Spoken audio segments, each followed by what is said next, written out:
Good morning, and it's Lilia and Vida here to talk to you about Beyond the Visible. We're in Dalkeith Country Park this weekend, and then we're going to be in Skye from the 4th of January. So we've got so many exciting things coming up and so much to talk to you about. So, Vida, how are you doing, my darling? I am doing my best, Lilia, and I'm here and I'm ready. Yeah, good stuff. I'm just going to do a couple of things on Facebook because they are playing funny buggers. I'm just editing my audience to only me. I noticed that, yeah. So let's talk first of all about the Goddess Gathering this weekend and family constellations. We already had Connie on because she's going to be there on the Saturday and you're going to be there on the Sunday. So obviously the whole idea is that there's so much happening in terms of medicine and wild medicine that we can't see. And I always say to people that, like if you break your leg, you got a plaster on or a boot or whatever, you just kind of know it'll heal. You don't know what's exactly happening, how it's working, but you just know it's going to heal, and you keep the plaster or the boot on, and you just accept it's going to heal. But for some reason, there's all this other stuff inside going on that we can't see. And obviously, a lot of the work that you and I do is about familial stuff, past hurts and traumas, limiting beliefs, perceptions, and things that have happened in the past that we're still kind of vibrating out, and things that have happened in our entire family system. So do you want to just talk a little bit about that before we move on to Skye? Sure. So yeah, exactly. The most magical thing about family constellations is that it is all behind the visible, the unseen. So the family, it's called the collective conscience of our family system, and nobody knows what is in that collective conscience because it holds all of the information from all of your ancestors of things like right doings and wrongdoings, or fears, traumas. And obviously trauma is something that just hasn't been able to be processed. So every single person has a family system, and every single family system is full of things that were too painful to process, and they don't disappear. So it gets passed on in the DNA with all of the other information. Why would it not? Why would it not? It's still sitting there unresolved, with so much impact on our lives that people have no idea. I was talking to someone the other day who was telling me that their friend was having trouble conceiving or carrying a child full term, and had tried this and had tried that and the next thing.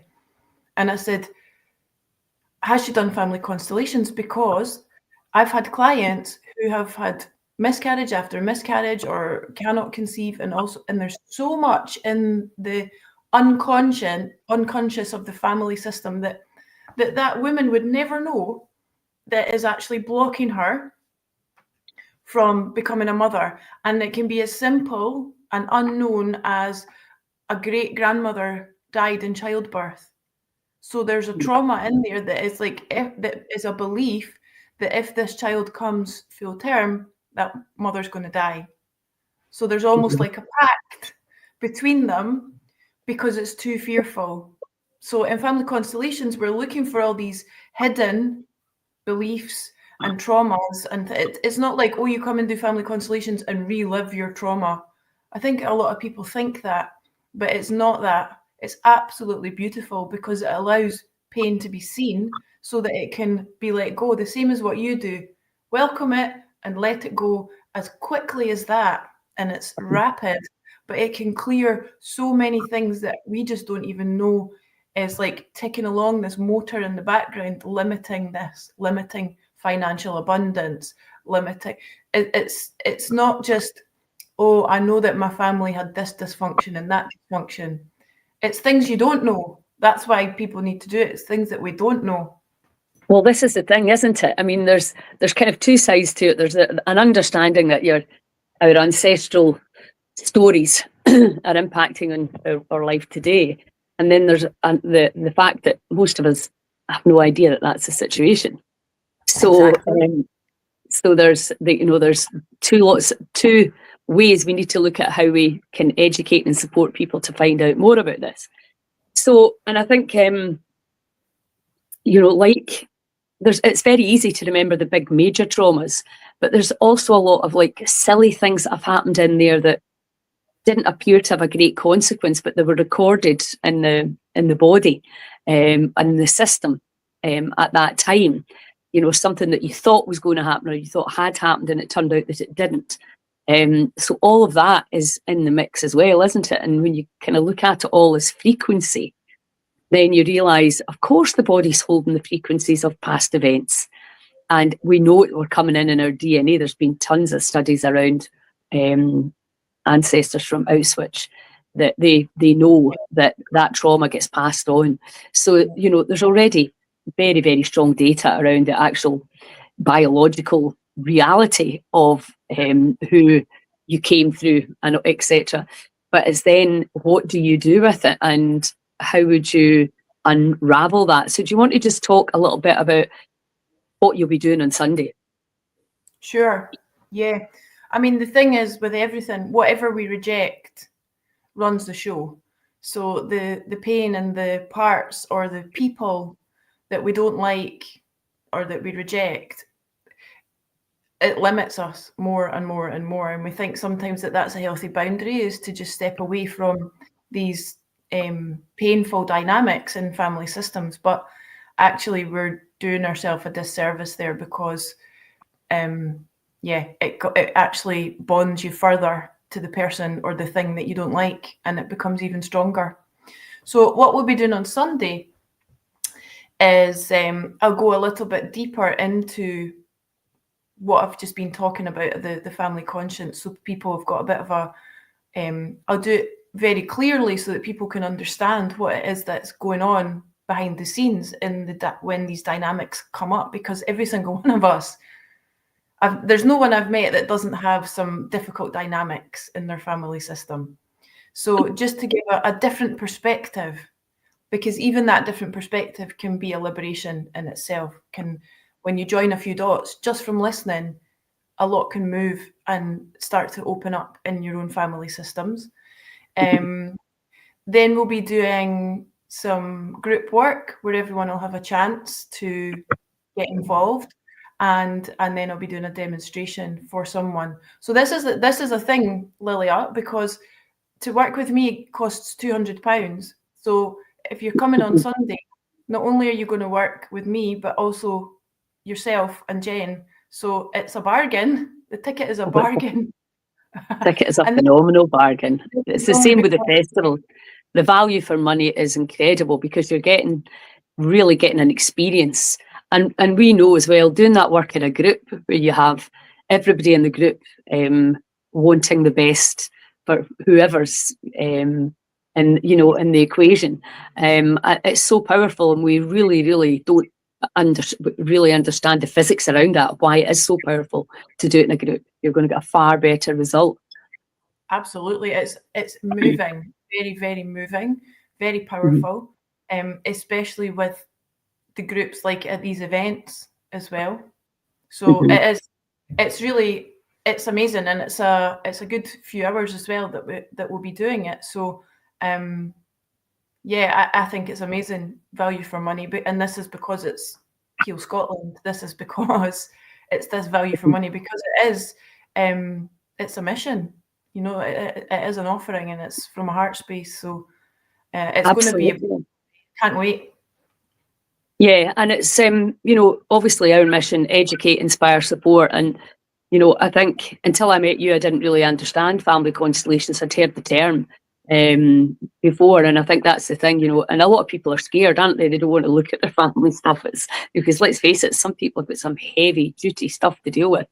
But it's you can just be in the periphery and observe the process. I was talking to one of my friends about it actually at the weekend. I said, you should really have a look at this, because it is so depersonalized the way it's done.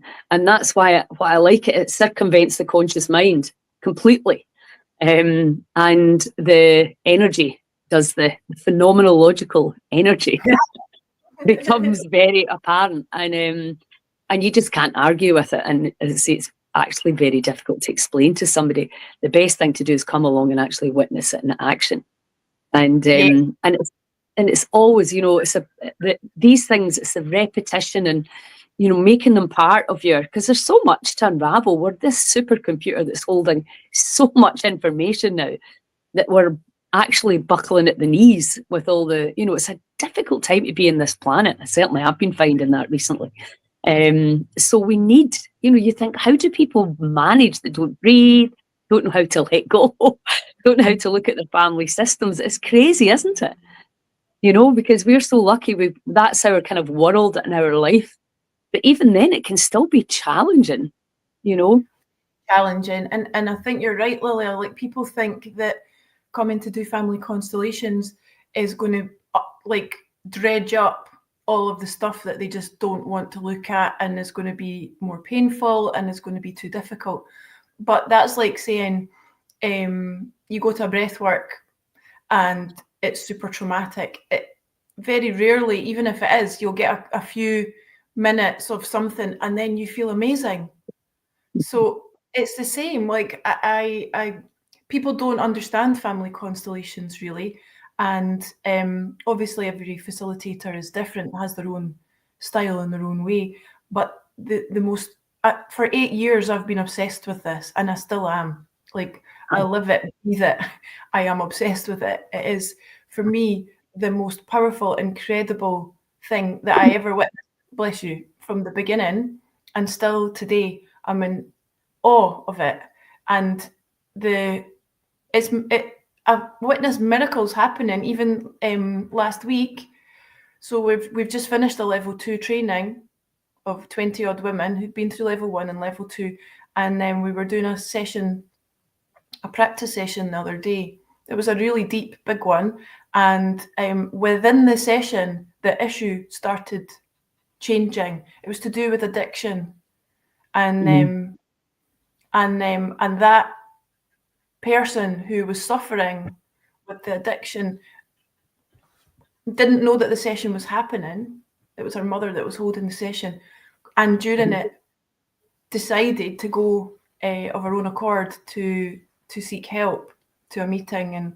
And that was during it happening. And there's so many examples of where it can just go like that. It's life-changing. It really is. Once you start to change it's just the perspective shift. If you sit as a victim of something, if you feel that there's an injustice that's happened within your family system, or the family system itself feels there's an injustice, like someone was a baddie, some member of the family system is a baddie. Usually it's a dad or a granddad or a very bossy or a strict grandmother who showed no love, or all these things. There's always a baddie somewhere. And that perpetrator energy is a perspective, and it's carried down, and then you just sit in victim, and there's nothing you can do about it. And as much as you try, you're going to sit, or somebody's going to sit with there being a perspective that there's a victim, someone's being victimized, and then that starts to, it's like a web that goes over your whole life. You're a victim of this, you're a victim of that, you're a victim of this, even although you don't see it that way. And that term is not an insult. And I think that's something that I really want to fly a flag for. Like, the term judgment, you're like, oh, you're judgmental. Somehow it's an insult. Or you're a victim. That's an insult. It's not. These are facts. It's natural. We're going to have judgments of things. We're set up that way. But the difference between a judgment is, or people think that they can't have opinions anymore, because if you have an opinion of something that's not great and all shiny, then you're judgmental, and you don't want to be judgmental, so you can't have an opinion, so you just sit in neutral. But actually, you're okay to have an opinion, but if it means that it makes someone less than, then it's a judgment, to me at least. If you feel that your opinion, oh, that person, that's not good because they're going less than, they lose value. So it's important to have opinions. It's important to say things are not okay for you, to have boundaries. And I think we get lost in that because we try to be conscious, awakened people that don't ever say anything bad about anyone, or and that in itself is suffocating. So how do we accept that we can have boundaries and opinions without judgments? How do we accept that there can be an idea of a victim, but to not get stuck in it, or to think that someone's less than because they're stuck in the victim role? You can't just lose that overnight. We have to work through it. We have to let it go. Oh, absolutely. It's a process. And yeah, I mean, we've seen that in Sedona as well at the time, things happening, people letting go of what's going on with their kids, and then their kid phoning them for the first time in 10 years. It's just like, it's crazy. But then when you understand the kind of quantum entanglement of it all, it makes complete sense, because you've stopped resisting them, right? Stop trying to control them. Stop trying to desperately get security and approval. And when you stop doing all of that, and that's why I find that, the kind of woke culture of like, everybody's taking offense, everybody's feeling the world's got to turn to make them happy. It simply doesn't work. You can try that, you can live like that, but if you're expecting other people to change so you can be happy, then you're good luck with that. It's much easier. If you look at Source, the documentary, and it shows you like the power of the mind, what the power of the mind can do. So if you're thinking a certain way about a certain situation, like, oh, I'm never going to have enough money, or no one's ever going to love me, or whatever it is, then of course, but where's that belief coming from in the first place? For sure, there'll be something in the family system that we can find, and you don't need to know that, because we're not working factually in people's family systems, because you can come and not know anything. And the field that we work in, it's called the field, will bring up what needs to be seen. And it doesn't all have to be terrible things. Usually it's from love or a loss of love. So yes. How many lovers had to separate in the war, and off the men went and never came back, and the women's hearts hold that pain, so they got another partner and on it went. But actually that missing love, first love, has such a huge impact on the family system. Nobody even knows about them really, but it affects descendants' relationships 4 generations later, because they're still looking for the lost love. Or a parent dies when someone's young, and then a belief comes in of, I'm not going to love anyone because I'll lose them, and it passes on down through generations. There's so many things that just come from lost love. And then there's obviously the more painful abortions, miscarriages, children that have died young, adopted children, all the shame, secrets. It's all shame that holds it in. But now in this day and age, we have a whole different acceptance of things that are not shameful, that would have been to our ancestors. So we can look at those things and let the shame go, because we don't believe that they need to hold shame for pregnancy out of wedlock, for example. But because of that, I mean, so many of our ancestors have gone through hell because of that, or just being sexual and it not being in the right circumstances. So all of these beliefs come in, and now us as women, however many generations later, are really struggling with our sexuality and our pleasure and our intimacy in our relationships. For all of it, there's dots that link all over the place, that it's amazing. We just open that space up, and that shame comes in, and we give it a place, acknowledge it, and it's not shameful anymore. And it's like that. It's incredibly easy. Well, that's the thing, because it's just energy, right? So we can allow it to disperse, dissolve, we can suppress it, we can express it. And I think that's certainly when I learned the Sedona method. At first, my conscious mind couldn't work out what was happening. And then over the years, as I studied nutritional healing and then biology of belief, I started to realise, right, And that's when you start to, it makes sense, you know, and it seems obvious, obvious to us, but obviously if you've not done this before, it might not be as obvious. And I think that, you know, to actually come in and experience it, or to observe, you know, another, even somebody else's constellation, it's just so powerful, because you're like, what? Always talk about the one. Go on. Remember the one Danny did, and she was like, she turns out she actually was a prisoner of war. That was the constellation. But I mean, she just immediately went on to it, and then just fell down and was like, you know, she knew she was a prisoner. It's crazy. Like, what? Where did that come from? So yeah, it really is. It is spectacular, and it's very, very, very well worth coming to see how it works. So, so that's Sunday, well, Saturday and Sunday, and obviously myself will be doing breath work, Suksa Glow, your favourite, and then we'll be doing some sound as well, obviously, and Jen will be taking us into the intuition and the heart, into the kind of ethereal spaces. So yeah, it's a really healing, powerful day. You know, you're not just coming to have a nice wee day out, you're coming to get in there and delete some of these old files that are slowing us down. So let's now talk about Skye, the Wild Energy Medicine Retreat.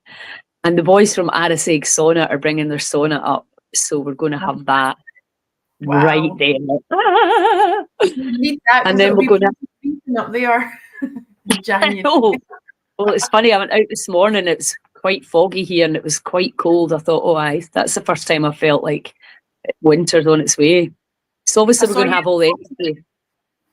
Yeah. We'll have the amp coil, we'll have the neurovisor, we'll have virtual meditation, we'll have the sauna, we'll have the river. What else have we got? Red light therapy.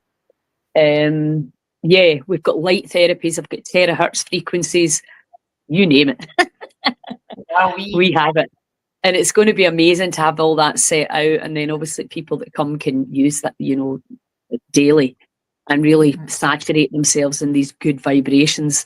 A brilliant way to start 2025.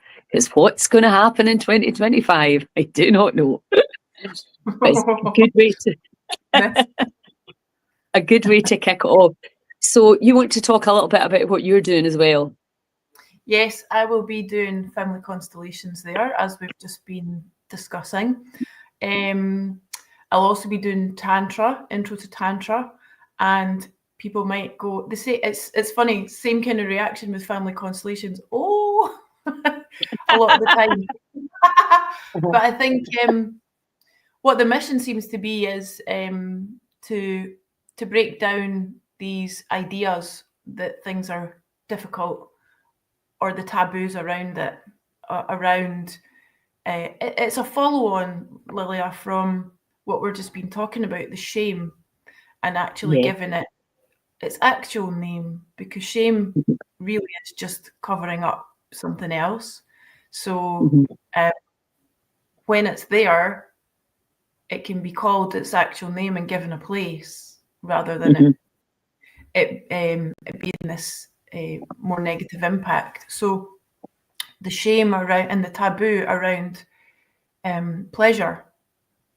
So it doesn't just mean sexual pleasure, but where do we experience pleasure? Because that's a vibration in itself. So you're talking about how do we absorb and surround ourselves by all these good vibrations.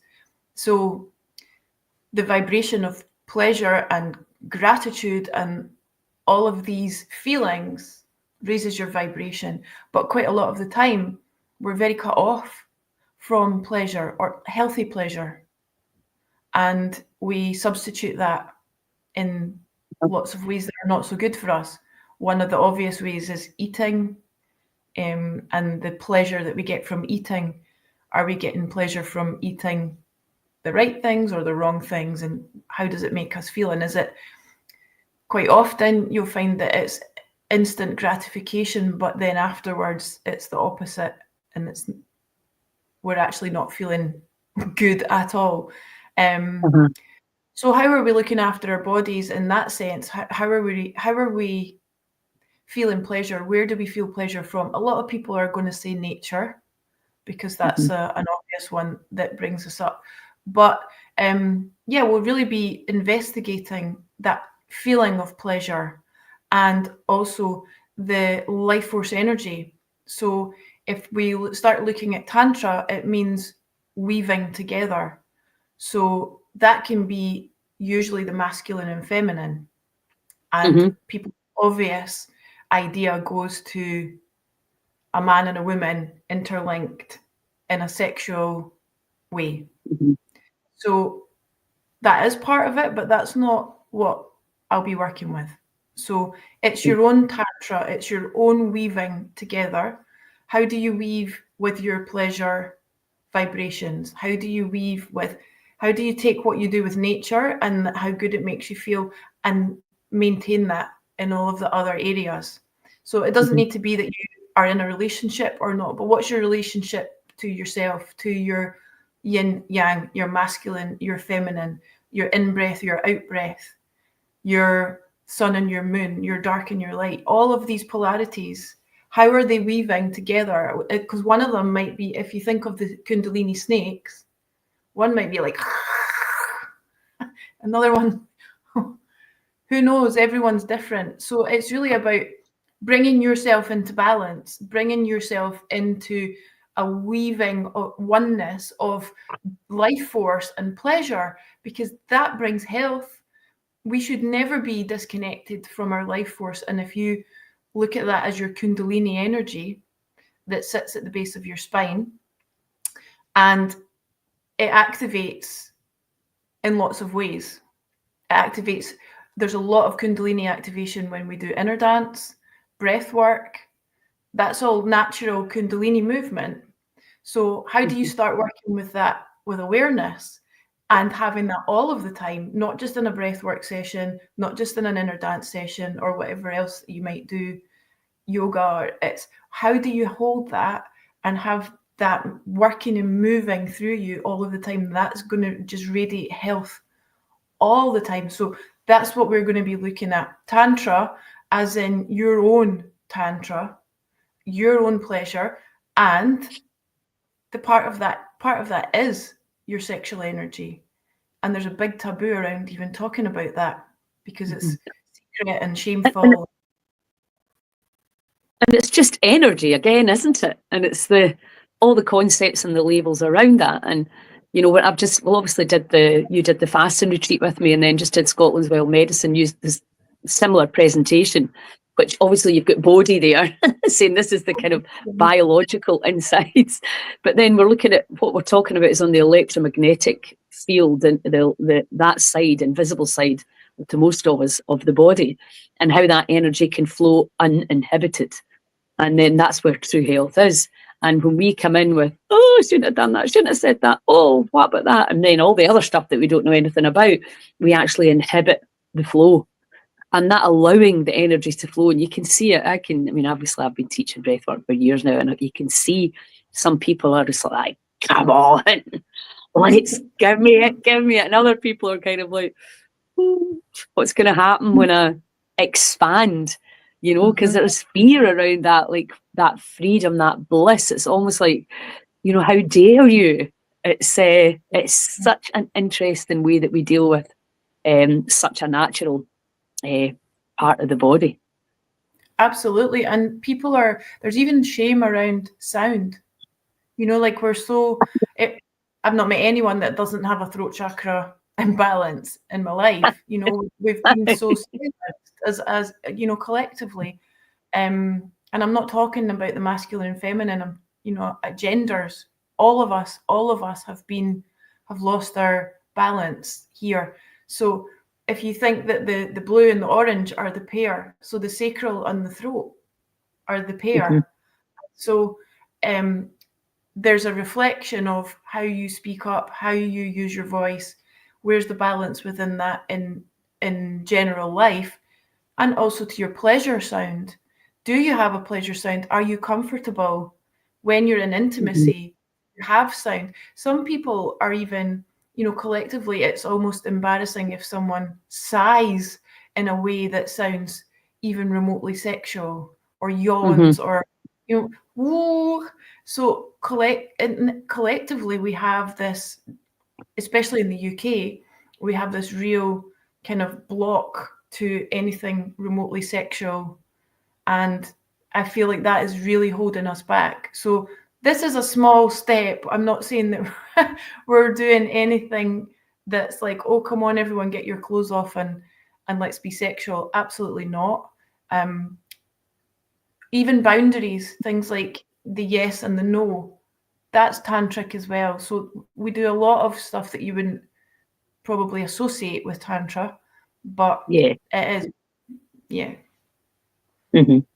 Yeah, and again, it all just comes down to letting energy flow without any judgment, without any concepts, without any labels. And it's the same when it comes to healing. That there's so much fear around the body. It is bonkers. The story we've been fed about, the body turns on us and becomes sick. It's crazy. Everywhere you turn, there's more concepts around why we shouldn't trust this cellular container for our soul, and nothing could be further from the truth, of course. So we're working on really shifting all these perceptions so that people can get excited about where they can go, whether you want to create something more amazing in your life, or you want to heal something, or whether you just want to live in peace, which I think a lot of us are just getting there. Just let us live in peace.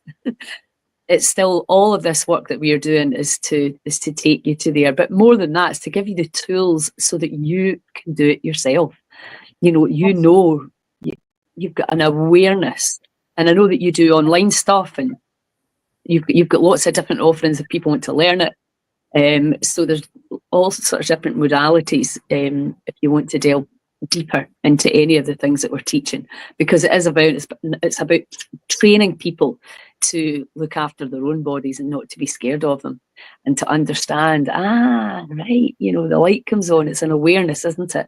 That's why that's been an issue for me, or that's what's been holding me back, or whatever. And then that sets you free. Absolutely. Just that awareness. I mean, why would you cut off a huge part of what the humanness is all about? We are in a human body that has senses. That's the point, really, isn't it? Otherwise, we could just be in our soul realms. I know. Be here in the 3D with a human body is not a curse. It's actually a blessing, because you can sense, you can touch, you can taste, you can feel, you can do all of that. And then we systematically shut all of that off. What is the point in having all of those amazing skills to just shut them down? And yeah, basically what I'm chucking into the pot is, I mean, the whole mantra is that it's about energy flowing. And so what I'm saying is, another way to help energy to flow is to unblock systemic blockages, and to unblock the shame around your pleasure. Yeah. That's simple. Simple you as deserve that. to feel pleasure. You deserve, every single one of us deserves to feel pleasure. We can feel pleasure. And if there's reasons that we can't, or we're shameful or blocked, then let's give them a place so they can go. If we just try to see them as the baddies and chuck them out, they won't go. We need to give them a place first. So whether it's shame, guilt, fear, it's always those kinds of things that are blocking us. So instead of shame and guilt and fear being the baddies, can we change our perspective to shame and guilt and fear also needing a place and some love and acknowledgement? Yeah, absolutely. Every emotion and every feeling, every story, it's all got a place. And it's that whole contraction around it and resistance to it that actually causes the issues. So I think the Wild Energy Week it's going to be lovely to have the week where we can have a really chilled timetable so that people can enjoy the phenomenon. We're at the foot of the Coolins, I mean, just sitting staring at the mountains, and hopefully if we can get a bonfire going, is going to be pretty spectacular right there. That's medicine right there. Yes. And obviously we're going to be streaming some of our information and courses out live. I'm meeting up with Kirsten tomorrow to discuss the best ways to do that. Because obviously from my perspective, when you use music, as soon as you use music, they just shut you down. So I need to think around if there's a better way to do that.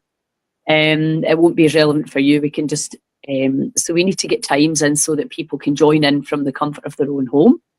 And really be educated and inspired to all these phenomenal offerings that we're going to have at the Healing Centre in Skye. I feel very, very blessed that we're going to that place. I'm heading there next week, so I'll be looking at where we can set up the techno spa, so that, because I would like local people in Skye to be able to come and utilise it too.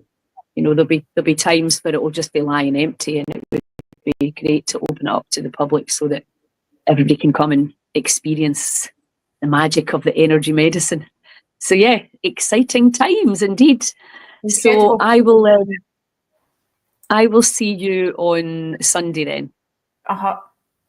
Fantastic. Okay. And thank you. And anybody's got any questions, or if you're watching this on replay, just ping either Vida or myself a message. The tickets are on the healscotland.com/events page. I don't know if there's any left for Saturday, but I think there's maybe a couple left for Sunday. So it'd be fabulous to have you along. Spread the word, share the love, and I'll see you all soon. Can I just let anyone that's watching, if you're also free, I'm about to go on, what time is it now? In 20 minutes, there's an online constellation. And just to say, for anyone that is interested, I'm doing these every week online. And what happens is the client pays for the session, and anyone that wants to come and either just witness, observe, or be a representative in that person's family system comes for free. So there's a WhatsApp group. I post in there whenever the sessions are. So it's absolutely free for anyone to join. You need about 2.5 to 3 hours. You don't have to participate. If you're just interested to see what's going on, this is free for everyone. And if anyone wants to join that, I'll share the WhatsApp group link with you, Lilia, and also people can message me. You can be in the group. You don't have to join. You don't have to let me know if you're joining. I'll just post the dates. And if you're free, you rock up on the Zoom and get some free healing. Fantastic. That's a great idea. Yeah, thank you. Okay, thanks, Emil. I'll see you Sunday. Thank you. Bye.